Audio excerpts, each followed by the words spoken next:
online, and on the go. This is Valley News Live at 6.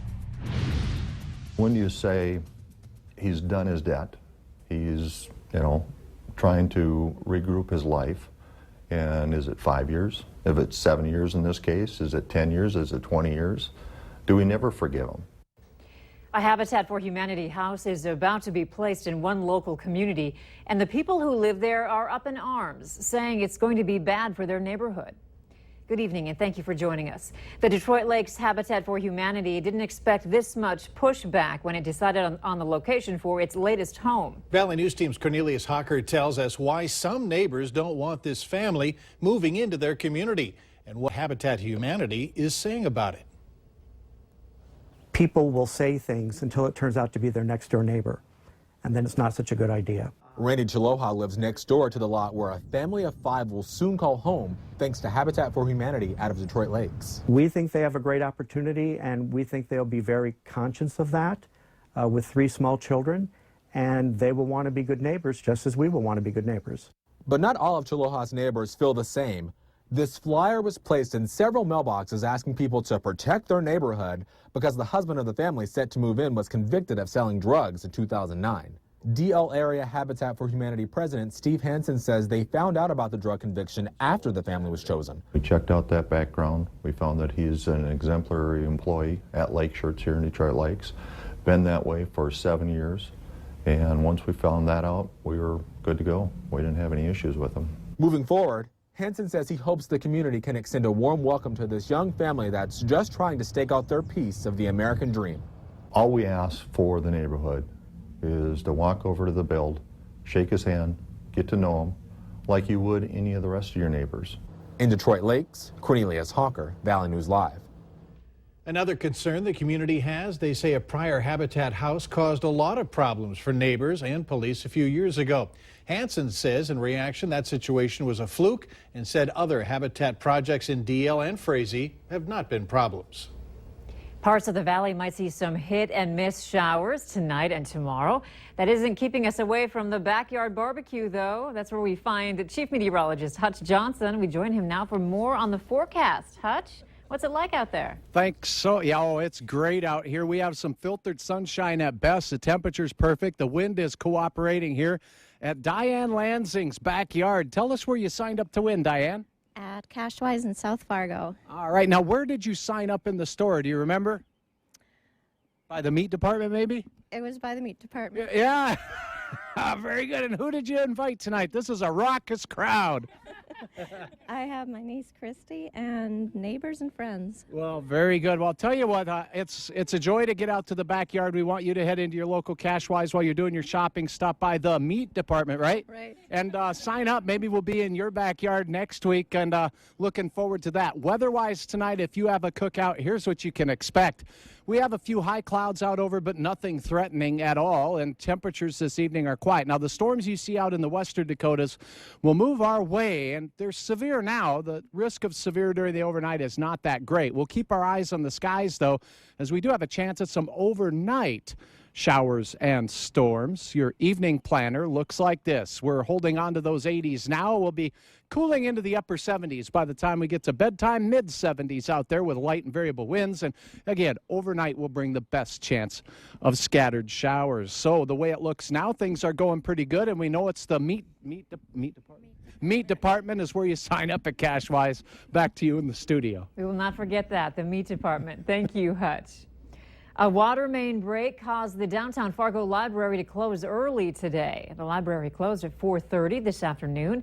It's located off of 3rd Street North. It's unknown when the library will reopen. If you're a vet and having a mental health emergency, try calling the Veterans Crisis Line. It's a number you can phone or text. A new report blasts the VA for not answering all pleas for help. The agency had promised to answer 90% of calls in 30 seconds or less. The report found they only answered 65 to 75%, and 28% of text messages went simply unanswered. The issue that I have with it that makes it frustrating is when phone calls go unanswered, texts go unanswered. You're pretty sure there's a lonely vet sitting at a computer trying to chat with somebody because he's got issues, and he's not getting any answers. We have much more on this and other recent reports criticizing the VA for a variety of other issues. Just go to our website, click on this story on valleynewslive.com. Crews aren't wasting any time getting the sinkhole fixed at 9th Avenue and 42nd Street in South Fargo. It's creating traffic issues in a part of town that is already dealing with road construction. Public Works Supervisor Lee Anderson says the repair is going well. He says the sanitary and storm sewers are repaired, and his crew started tackling the sinkhole today. Anderson says if the weather cooperates and the rest of the project goes smoothly, it is possible that that stretch of roadway will reopen late Friday. Preparations are underway in Detroit Lakes for a bridge replacement project. So if you're traveling to Lakes Country anytime soon, you're going to need to plan ahead. Crews have closed the inside lanes of Highway 10 near Summit Avenue and Highway 59. Now that's near the Canadian Pacific Railway Bridge. The bridge replacement project isn't scheduled to begin until next year, but the crews are preparing the area by constructing crossovers in the highway median. The prep work is expected to last until mid-July. The Environmental Protection Agency's air chief was sparring with House Republicans today over the legality of the agency's efforts to address climate change. North Dakota's top oil and gas regulator also making his case before the House Subcommittee on Energy and Power, saying the EPA's new methane reduction plan will hurt North Dakota's production of oil and gas. Reporter Samantha Joe was inside the hearing today. She has more.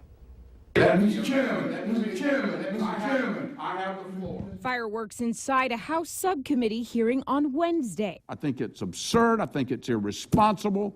Quite honestly, Ms. McCabe, I think it's un-American. In a heated exchange between Janet McCabe of the EPA and House Republicans. Sir, you need to look at the regulatory impact analysis that goes through. What you need to do is understand the industry. I think it's unfair in some ways. Iowa Congressman Dave Loebsack voiced his own concerns with some of the EPA's rules, but acknowledged the agency is a frequent target for Republican wrath. I think there's just a lot of political posturing going on, especially on the other side of the aisle, unfortunately. Given how much time there is not going to be in Washington, D.C. between now and November to get things done. We are a political body. I don't apologize for that. When there's an injustice being done to my particular state or my district or my constituents, I'm going to be pretty passionate about stopping that injustice. North Dakota Congressman Kevin Kramer is throwing his support behind his state's top oil and gas regulator. Some of these rules that we discussed today are going to, in fact, cause us to lose some ground on building pipelines and gas processing in North Dakota. Lynn Helms with the North Dakota Industrial Commission submitted comments to the EPA, saying the agency's regulations would hurt the state. I read the final rule when it comes out, and I look for whether any action was taken in response to our comments, and I can never find any. In Washington, Samantha Jo Roth reporting. Helms also says lawyers from his agency are preparing to go to court over the EPA. They filed a petition which will likely delay their implementation. After years of debate, planning, and millions of dollars spent, it looks like work on the Fargo-Moorhead diversion is about to begin. A top Army Corps of Engineers official will be in Fargo Monday to formally sign a partnership agreement with the mayors of Fargo and Moorhead and the Diversion Authority. That agreement will kick off the actual construction of what is called the inlet structure. That'll be south and east of Horace. It will connect with a 30-mile channel, which will divert floodwaters around the FM metro area. The project's cost is pegged at just over $2 billion. And remember to like Valley News Live on Facebook. You can follow the latest news, weather, and breaking news updates anytime on your feed. Just search Valley News Live, like our page, and you'll stay informed throughout the entire day. A lot of people like Valley News Live, but a lot more people like to go to fairs. And one of the longest running county fairs just kicked off moments ago. Details to come later on Valley News Live at 6. And I guess you could say we've hit the dog days of summer here at the Cashwise Backyard Barbecue. And, well, the forecast has more bark than bite. I'll explain everything coming up right after the break.